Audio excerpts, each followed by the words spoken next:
이 시간 우리 함께 사도신경으로 신앙 고백 드리겠습니다. 나는 전능하신 아버지 하나님, 천지의 창조주를 믿습니다. 나는 그의 유일하신 아들, 우리 주 예수 그리스도를 믿습니다. 그는 성령으로 잉태되어 동정녀 마리아에게서 나시고 본디어 빌라도에게 고난을 받아 십자가에 못 박혀 죽으시고 장사된 지 사흘 만에 죽은 자 가운데서 다시 살아나셨으며 하늘에 오르시어 전능하신 아버지 하나님 우편에 앉아 계시다가 거기로부터 살아있는 자와 죽은 자를 심판하러 오십니다. 나는 성령을 믿으며 거룩한 교회와 성도의 교제와 죄를 용서받는 것과 몸의 부활과 영생을 믿습니다. 아멘.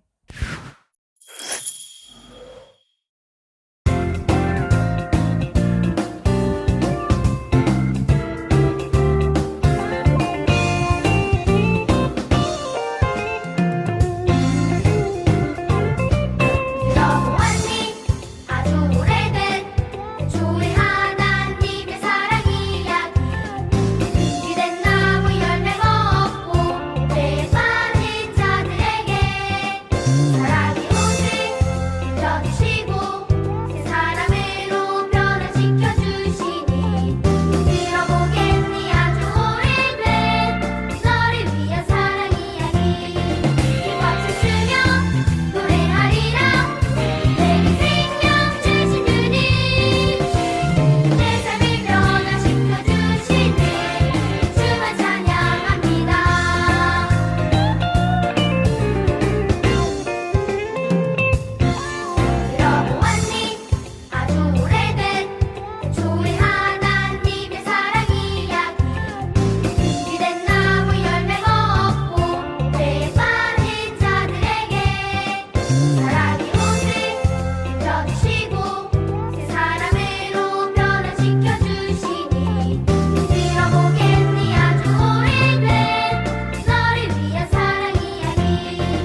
우리 시간 두 손 모아서 하나님께 기도드리겠습니다.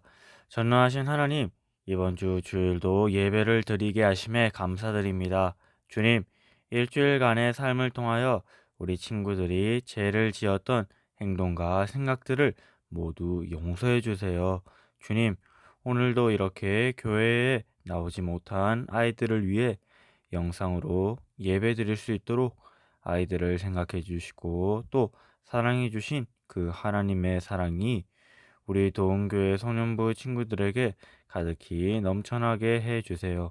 주님, 오늘 예배 가운데에서도 하나님께서 우리와 함께 하사 주님과 함께 예배 드리는 시간 되게 해 주세요. 전도사님이 말씀을 전할 때 지혜와 믿음을 하나님께서 주시고 힘을 더욱 부어주사 오늘 예배도 하나님과 예수님과 성령님과 함께하는 예배가 되게 해주세요. 감사합니다. 살아계신 예수님의 이름으로 기도드립니다.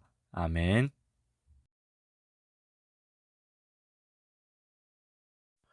자, 오늘 하나님께서 우리에게 주신 말씀 다 같이 함께 읽어보겠습니다. 시작. 예수께서 이르시되 따라 내 믿음이 너를 구원하였으니 평안히 가라. 내 병에서 놓여 건강할지어다. 마가복음 5장 34절 말씀. 아멘.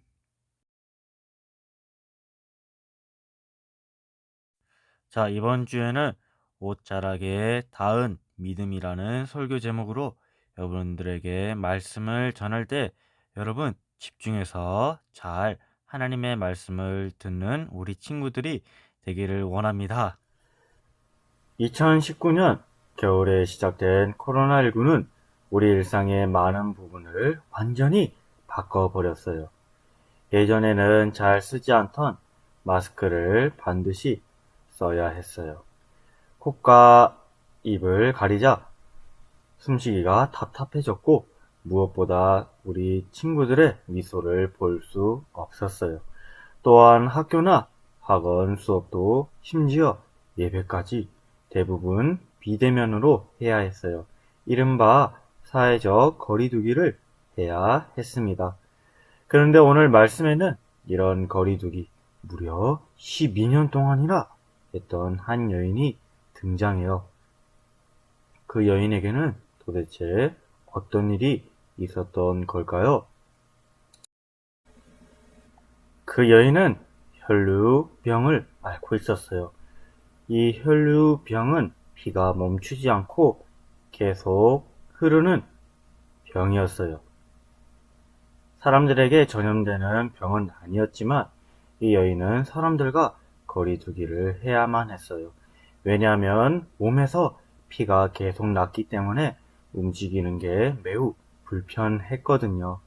뿐만 아니라 당시 이스라엘 사람들은 몸 밖으로 피가 흐르는 상태를 부정하다, 즉 깨끗하지 못하다고 여겼어요. 부정하다고 여겨지면 모든 사람에게 배척당했어요. 하나님께 나아가 예배할 수 없었을 뿐 아니라 다른 사람들과도 쉽게 만날 수도 없었습니다. 병에 걸린 사람과 만나는 것조차 부정하다고 여겨졌거든요. 심지어는 부정한 사람이 잠시 머무른 자리도 부정하게 여겨 여인이 집 밖으로 나가기란 쉽지 않았어요. 여인이 모처럼 외출을 할 때면 사람들은 여인을 향해 손가락질을 했어요. 어디를 가나 환영받지 못한 여인은 외롭고 힘들었을 거예요. 여인은 병을 고치고 자유로운 삶을 살고 싶었지만 병은 날이 갈수록 점점 더 심해져만 갔어요. 모든 사람들로부터 멀어져 혼자 외롭게 보내는 시간이 계속되었지요. 1년, 2년, 5년, 장장 12년이나 혈루병을 앓는 여인의 삶이 여러분들은 상상이 되나요? 그러던 어느 날 온 동네에 예수님의 소식이 전해졌어요. 여인에게도 예수님의 소식이 전해졌지요. 외로움과 절망으로 가득하던 여인의 마음에는 아주 작은 기대가 스며들었어요. 예수님이라면 내 병을 고쳐주지 않을까? 여인은 이런 작은 기대를 품고 예수님이 계신 곳으로 향했어요. 앞서 많은 의사를 찾았던 여인은 예수님을 만나는 것이 병을 치료할 마지막 기회라고 생각했을지도 모르겠어요. 그러니 여인의 마음은 얼마나 간절하고 바쁘게 움직였을까요? 예수님이 계시는 곳에 도착하니 그분은 이미 수많은 사람들에게 둘러싸여 계셨어요. 여인은 예수님 앞에 서기를 간절히 바랬지만 피가 흐르는 몸으로 많은 사람을 가로지르기는 절대 쉽지 않았어요. 게다가 여인을 위해서 예수님, 이 여인을 고쳐주세요. 예수님, 이 여인을 고쳐주세요. 라고 말해줄 사람도 없었습니다. 왜냐하면 모두가 부정하다고 멀리하는 여인이었으니까요. 예수님을 만나기를 포기하고 집으로 돌아갔을 법도 한데 여인의 생각은 달랐어요. 2번 다시 돌아오지 않을 기회를 놓치기에는 여인의 마음이 매우 간절했거든요. 예수님이 병을 낫게 하시는 분이라면 저분의 옷자락을 만지는 것만으로도 내 병이 낫지 않을까? 라는 생각과 기대를 품고 여인은 예수님에게로 다가갔어요. 그리고 마침내 예수님의 옷자락에 손을 댔어요. 바로 그 순간 여인은 자신의 병이 나은 것을 느꼈어요. 온갖 방법으로도 낫지 않았는데 예수님의 옷자락에 손을 대자 멈추지 않던 피가 멎은 거예요. 여인이 다 놀라기도 전에 예수님이 걸음을 멈추고 말씀하셨어요. 누가 내 옷에 손을 댔느냐? 제자들은 의아해하며 되물었어요. 예수님, 사람들로 붐비는 곳에서 왜 그런 질문을 하십니까? 그러나 예수님은 자신의 옷에 손을 댄 사람을 찾기 위해 무리를 둘러보셨어요. 예수님이 자신을 찾고 계신다는 것을 알았던 여인은 두려움에 떨며 그분에게 나와 엎드렸어요. 예수님, 제가 그랬습니다. 자신에게 일어난 일로 놀라 두려워하는 여인에게 예수님은 이렇게 말씀하셨어요. 딸아, 내 믿음이 너를 구원하였으니 안심하고 가거라. 그리고 이 병에서 벗어나서 건강하여라. 예수님의 말씀에 여인은 감격했어요. 이제 여인은 더는 사람들과 거리를 둘 필요가 없어요. 어디에나 갈 수 있고 누구와도 어울릴 수 있게 되었어요. 자신을 억누르던 병으로부터 자유를 누리게 된 거예요. 여러분, 혈루병에 걸린 여인이 병에 억눌린 것처럼 여러분에게도 자신을 억누른 것이 있을 거예요. 만족스럽지 않는 외모와 키, 점점 떨어지는 성적 등이 여러분의 마음을 억누르고 괴롭게 할지도 몰라요. 방금 만족스럽지 않는 외모와 키, 점점 떨어지는 성적이라고 말했는데 왜 전도사님이 찔리는지 하나님께 기도드리겠습니다. 하나님, 온갖 마음이 눌린 우리를 찾아와 자유하게 하시며 고치시는 예수님을 오늘 이 시간 기억하기를 원합니다. 우리에게 영원한 생명을 주시는 예수님을 찬양하며 말씀에 기록되어진 복음이 우리 도원교회 소년부 친구들에게 임할 수 있도록 도와주세요. 감사합니다. 살아계신 예수님의 이름으로 기도드립니다. 아멘. 주기도문으로 예배를 마치도록 하겠습니다.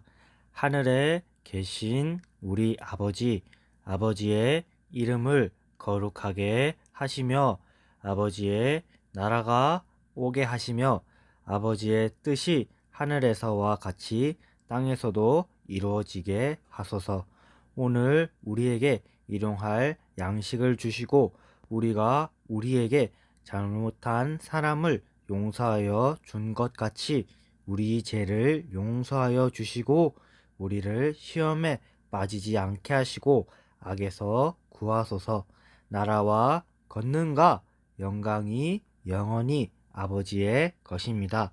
아멘.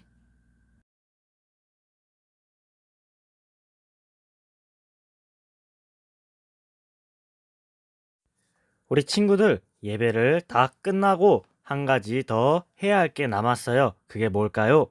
바로 영상 댓글에다가 이름 적고 출석이라고 적어주시면 돼요. 전도사님 같은 경우에는 건엘님 출석 이렇게 적어 놓겠습니다. 그럼 우리 친구들 다음 주에는 꼭 웃는 얼굴로 교회에서 봐요. 안녕!